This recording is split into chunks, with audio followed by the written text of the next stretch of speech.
ಎಲ್ಲರಿಗೂ ನಮಸ್ಕಾರ. ಇಂದು ನಾನು ದ್ವಿತೀಯ PUC ವಾರ್ಷಿಕ ಪರೀಕ್ಷೆ ಏಪ್ರಿಲ್-ಮೇ 2022 ಅನ್ವಯ ಸಮಾಜಶಾಸ್ತ್ರ ವಿಷಯದ ನೀಲನಕ್ಷೆಯ ಬಗ್ಗೆ ತಿಳಿಸಿಕೊಡಲಿದ್ದೇನೆ. ದ್ವಿತೀಯ PUCಯಲ್ಲಿ ಸಮಾಜಶಾಸ್ತ್ರದ ಅಧ್ಯಯನವನ್ನು ಮಾಡುವಂತಹ ವಿದ್ಯಾರ್ಥಿಗಳಿಗೆ ಇದು ಉಪಯೋಗವಾಗುತ್ತದೆ ಎಂದು ನಾನು ನಂಬಿದ್ದೇನೆ. ಬನ್ನಿ ನೀಲನಕ್ಷೆಯ ಕುರಿತಾಗಿ ನೋಡೋಣ.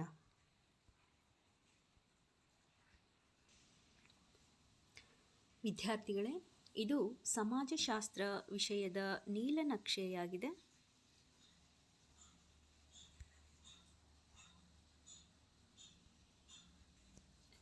ದ್ವಿತೀಯ PUC ಸಮಾಜಶಾಸ್ತ್ರ ವಿಷಯದಲ್ಲಿ ನಿಮಗೆ 8 ಅಧ್ಯಾಯಗಳು ಬರುತ್ತವೆ. ಮೊದಲನೆಯ ಅಧ್ಯಾಯ ಭಾರತೀಯ ಸಮಾಜದ ನಿರ್ಮಾಣ ಮತ್ತು ಜನಸಂಖ್ಯಾಶಾಸ್ತ್ರ. ಎರಡನೆಯ ಅಧ್ಯಾಯ ಸಾಮಾಜಿಕ ಅಸಮಾನತೆ. ಮೂರನೆಯ ಅಧ್ಯಾಯ ಒಳಗೊಳ್ಳುವಿಕೆಯ ಕಾರ್ಯತಂತ್ರಗಳು. ಅದೇ ರೀತಿ 4ನೇ ಅಧ್ಯಾಯ ಭಾರತದಲ್ಲಿ ಕುಟುಂಬ ವ್ಯವಸ್ಥೆ. 5ನೇ ಅಧ್ಯಾಯ ಭಾರತೀಯ ಗ್ರಾಮದ ಪರಿವರ್ತನೆ. 6ನೇ ಅಧ್ಯಾಯ ಮಾರುಕಟ್ಟೆ ಮತ್ತು ಸಂವಹನ ವ್ಯವಸ್ಥೆ. 7ನೇ ಅಧ್ಯಾಯ ಸಾಮಾಜಿಕ ಚಳುವಳಿಗಳು. 8ನೆಯ ಅಧ್ಯಾಯ ಭಾರತದಲ್ಲಿ ಸಾಮಾಜಿಕ ಪರಿವರ್ತನೆಗಳು. ಈ 8 ಅಧ್ಯಾಯದಲ್ಲಿ ನಿಮಗೆ ಎಷ್ಟು ಅಂಕದ ಪ್ರಶ್ನೆಗಳು ಬರುತ್ತವೆ ಅನ್ನೋದರ ಕುರಿತಾಗಿ ಈ ನೀಲನಕ್ಷೆ ನಿಮಗೆ ತೋರಿಸಿಕೊಡುತ್ತೆ. ವಿದ್ಯಾರ್ಥಿಗಳೇ, ಈ ನೀಲನಕ್ಷೆಯಲ್ಲಿ ನಿಮಗೆ ಬ್ರ್ಯಾಕೆಟಲ್ಲಿ ಬರೆದಿರುವಂತಹ ಅಂಕಗಳು ಮತ್ತು ಬ್ಲೂ ಪೆನ್ನಲ್ಲಿ ಬರೆದಿರುವಂತಹ ಅಂಕೆಗಳು ಇಲ್ಲಿ ಪ್ರಶ್ನೆಗಳಾಗಿರ್ತವೆ. ವಿದ್ಯಾರ್ಥಿಗಳೇ, ನಿಮಗೆ ವಾರ್ಷಿಕ ಪರೀಕ್ಷೆಯಲ್ಲಿ 1 ಅಂಕದ ಪ್ರಶ್ನೆಗಳನ್ನು, ಅದೇ ರೀತಿ 2 ಅಂಕದ ಪ್ರಶ್ನೆಗಳನ್ನು, 5 ಅಂಕದ ಪ್ರಶ್ನೆಗಳನ್ನು, 10 ಅಂಕದ ಪ್ರಶ್ನೆಗಳನ್ನು ಕೇಳಲಾಗುತ್ತೆ. 1ನೆಯ ಅಧ್ಯಾಯ ಭಾರತೀಯ ಸಮಾಜದ ನಿರ್ಮಾಣ ಮತ್ತು ಜನಸಂಖ್ಯಾಶಾಸ್ತ್ರದಲ್ಲಿ 1 ಅಂಕದ ಪ್ರಶ್ನೆಯನ್ನು 2 ಕೇಳಲಾಗುತ್ತೆ. 2 ಅಂಕದ ಪ್ರಶ್ನೆಯನ್ನು 2 ಕೇಳಲಾಗುತ್ತೆ. 5 ಅಂಕದ ಪ್ರಶ್ನೆಯನ್ನು 4 ಕೇಳಲಾಗುತ್ತೆ. 10 ಅಂಕದ ಪ್ರಶ್ನೆಯನ್ನು 1 ಕೇಳಲಾಗುತ್ತೆ.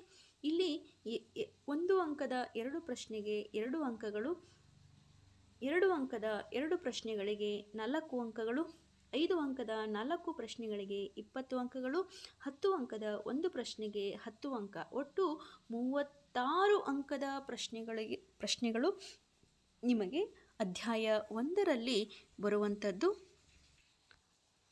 ಅದೇ ರೀತಿ 2ನೆಯ ಅಧ್ಯಾಯ ಸಾಮಾಜಿಕ ಅಸಮಾನತೆಯಲ್ಲಿ 1 ಅಂಕದ 2 ಪ್ರಶ್ನೆಗಳು, 2 ಅಂಕದ 2 ಪ್ರಶ್ನೆಗಳು, 5 ಅಂಕದ 2 ಪ್ರಶ್ನೆಗಳು, 10 ಅಂಕದ 1 ಪ್ರಶ್ನೆಯನ್ನು ಕೇಳಲಾಗುತ್ತೆ.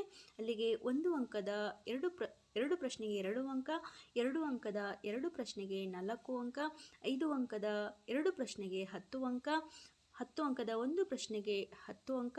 ಇಲ್ಲಿ ಒಟ್ಟು 26 ಅಂಕದ ಪ್ರಶ್ನೆಗಳನ್ನು ನಿಮಗೆ 2ನೆಯ ಅಧ್ಯಾಯದಲ್ಲಿ ಕೇಳಲಾಗುತ್ತೆ.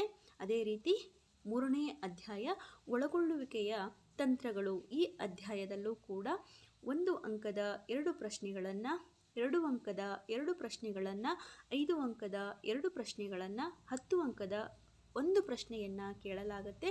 ಒಟ್ಟು 26 ಅಂಕದ ಪ್ರಶ್ನೆಗಳು ನಿಮಗೆ ಈ ಒಂದು ಅಧ್ಯಾಯದಲ್ಲಿ ಬರುವಂಥದ್ದು.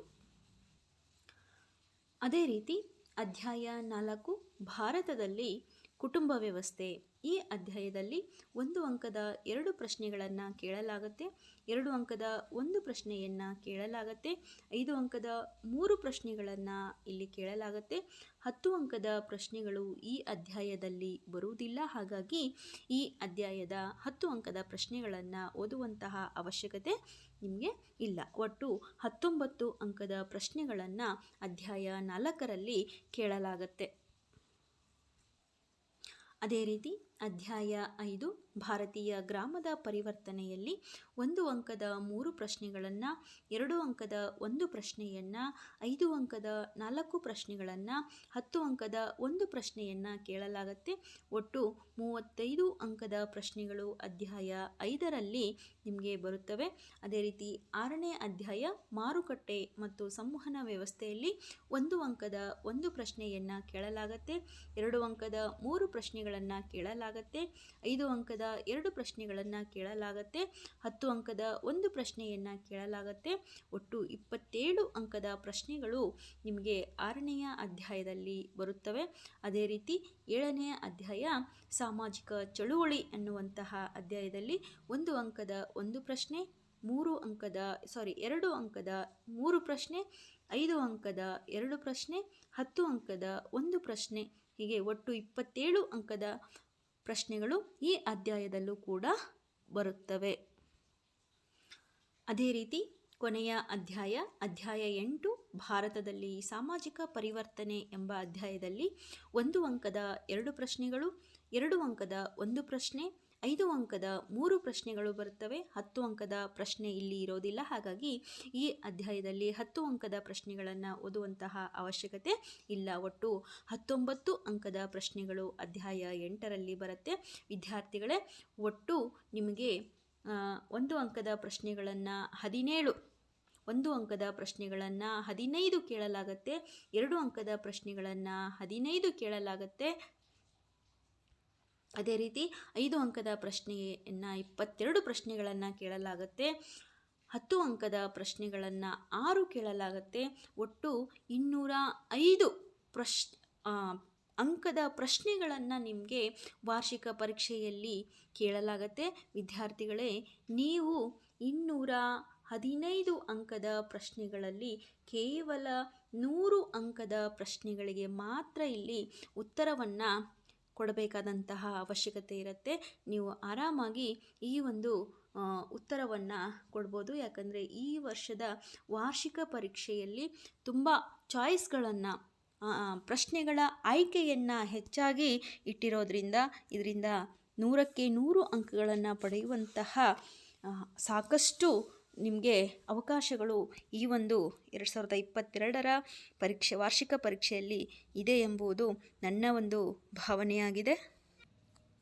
ವಿದ್ಯಾರ್ಥಿಗಳೇ, ಮತ್ತೊಂದು ಸಮಸ್ಯೆ ನಿಮ್ಮನ್ನು ಕಾಡುವಂಥದ್ದು ಅದೇನಪ್ಪ ಅಂದರೆ, ನಾವೆಲ್ಲವನ್ನ ಓದಿದ್ದೀವಿ, ಎಲ್ಲವನ್ನ ಬರೆಯುವಂತಹ ಸಾಮರ್ಥ್ಯ ಇದೆ, ಆದರೆ ಸಮಯವೇ ನಮಗೆ ಸಾಕಾಗ್ತಿಲ್ಲ ಅನ್ನುವಂತಹ ಸಮಸ್ಯೆಯಿಂದ ಹಲವಾರು ಜನ ವಿದ್ಯಾರ್ಥಿಗಳು ಸಮಯಕ್ಕೆ ಅವರು ಸರಿಯಾಗಿ ಉತ್ತರವನ್ನು ಬರೆಯೋದಕ್ಕೆ ಸಾಧ್ಯ ಆಗೋದಿಲ್ಲ.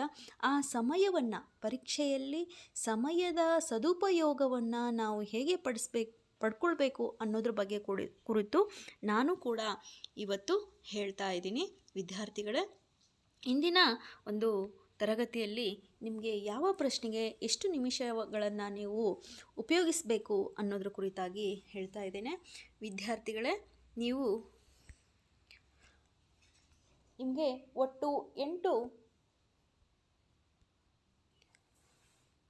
ಒಟ್ಟು 8 ಮುಖ್ಯ ಪ್ರಶ್ನೆಗಳನ್ನು ನಿಮಗೆ ಇಲ್ಲಿ ಕೇಳಲಾಗುತ್ತೆ.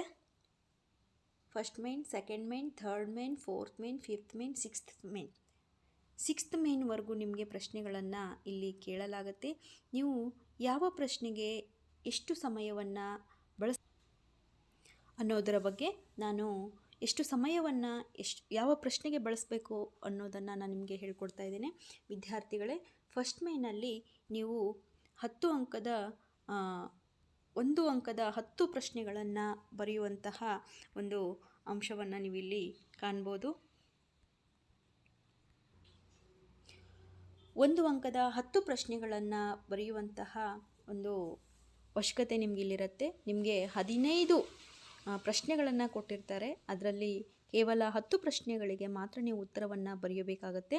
ಅಲ್ಲಿ 10 ಪ್ರಶ್ನೆಗಳನ್ನು 1 ನಿಮಿಷಕ್ಕೆ ಒಂದರಂತೆ ನೀವು 10 ನಿಮಿಷಗಳನ್ನು ಇಲ್ಲಿ ಉಪಯೋಗಿಸ್ಬೋದು, ಅಥವಾ 15 ನಿಮಿಷವನ್ನು ನೀವು 10 ಪ್ರಶ್ನೆಗಳನ್ನು ಬರೆಯೋದಕ್ಕೆ ಒಂದನೇ ಮುಖ್ಯ ಪ್ರಶ್ನೆಯಲ್ಲಿ ನೀವು ಬಳಸುವಂತಹ ಅವಶ್ಯಕತೆ ಇದೆ. ಅದೇ ರೀತಿ 2ನೆಯ ಮೇನಲ್ಲಿ 2 ಅಂಕದ ಪ್ರಶ್ನೆಗಳನ್ನು 10 ಬರೀಬೇಕಾಗತ್ತೆ. ಅಲ್ಲಿಗೆ ಒಂದು ಪ್ರಶ್ನೆಗೆ 2 ನಿಮಿಷವನ್ನು ನೀವು ತಗೊಂಡ್ರೆ 20 ನಿಮಿಷದಲ್ಲಿ ನೀವು 2 ಅಂಕದ 10 ಪ್ರಶ್ನೆಗಳನ್ನು ಬರೆದು ಮುಗಿಸ್ಬೋದು. ಅದೇ ರೀತಿ 3ನೇ ಮೇನಲ್ಲಿ 5 ಅಂಕದ ಪ್ರಶ್ನೆಗಳು 4 ಬರೆಯೋದಿರುತ್ತೆ. 5 ಅಂಕದ ಪ್ರಶ್ನೆಗೆ 10 ನಿಮಿಷವನ್ನು ನೀವು ತಗೋಬೇಕು. 10 ನಿಮಿಷಕ್ಕೆ ನೀವು 5 ಅಂಕದ ಪ್ರಶ್ನೆಯನ್ನು ಬರೆದ್ರೆ ಅಲ್ಲಿಗೆ 4 ಪ್ರಶ್ನೆಗಳನ್ನು ಬರೆಯೋದಕ್ಕೆ 40 ನಿಮಿಷ ಕಾಲಾವಕಾಶ ನಿಮಗೆ ಬೇಕಾಗುತ್ತೆ. ಅದೇ ರೀತಿ 4th ಮೇನಲ್ಲೂ ಕೂಡ 5 ಅಂಕದ ಪ್ರಶ್ನೆನೇ ಇರುತ್ತೆ.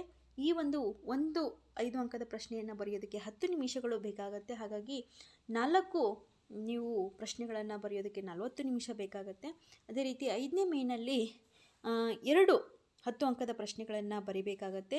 ಒಂದು 10 ಅಂಕದ ಪ್ರಶ್ನೆಯನ್ನು ಬರೆಯೋದಕ್ಕೆ 20 ನಿಮಿಷಗಳ ಕಾಲಾವಕಾಶವನ್ನು ನೀವು ಉಪಯೋಗಿಸಿದ್ದೆ ಆದರೆ ನೀವು 40 ನಿಮಿಷದಲ್ಲಿ 10 ಅಂಕದ 2 ಪ್ರಶ್ನೆಗಳನ್ನು ಬರೆದು ಮುಗಿಸಬೇಕು.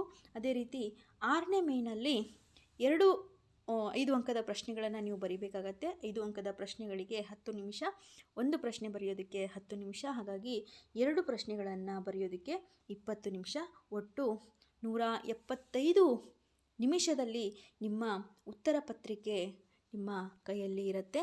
ನಾನು ಹೇಳಿದ ರೀತಿಯಲ್ಲಿಯೇ ಸಮಯವನ್ನು ಸರಿಯಾಗಿ ಸದುಪಯೋಗ ಮಾಡಿಕೊಂಡು ನೀವು ಬರೆದಿದ್ದೇ ಆದರೆ ನೀವು ಎಲ್ಲ ಪ್ರಶ್ನೆಗಳಿಗೆ ಉತ್ತರವನ್ನು ಇಲ್ಲಿ ಬರೆಯೋದಕ್ಕೆ ಅವಕಾಶ ನಿಮಗೆ ಸಿಗುತ್ತೆ. ನಿಮಗೆ 3 ಗಂಟೆ 15 ನಿಮಿಷಗಳ ಕಾಲಾವಕಾಶ ಇರುತ್ತೆ. 15 ನಿಮಿಷ ನಿಮಗೆ ಪ್ರಶ್ನೆ ಪತ್ರಿಕೆಯನ್ನು ಓದೋದಕ್ಕೆ ಕೊಡ್ತಾರೆ. 15 ನಿಮಿಷಗಳ ನಂತರ ನಿಮಗೆ ಬರೀಲಿಕ್ಕೆ ಸಿಗುವಂತಹ ಸಮಯ ಕೇವಲ 3 ಗಂಟೆಗಳು, ಅಂದರೆ 180 ನಿಮಿಷಗಳನ್ನು ನಿಮಗೆ ಕೊಡಲಾಗತ್ತೆ. ನೀವು 175 ನಿಮಿಷದಲ್ಲೇ ಉತ್ತರಗಳನ್ನು ಬರೆದು ಮುಗಿಸ್ಬೋದು. ಇಲ್ಲಿ ಇನ್ನೂ 5 ನಿಮಿಷ ಉಳಿಯುತ್ತೆ.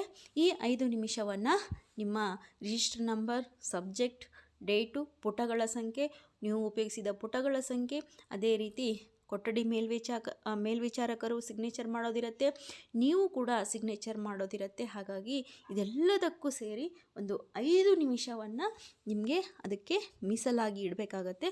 ಹಾಗಾಗಿ 175 ನಿಮಿಷದಲ್ಲಿ ನೀವು ಉತ್ತರವನ್ನು ಬರೆದು ಮುಗಿಸಬಹುದು.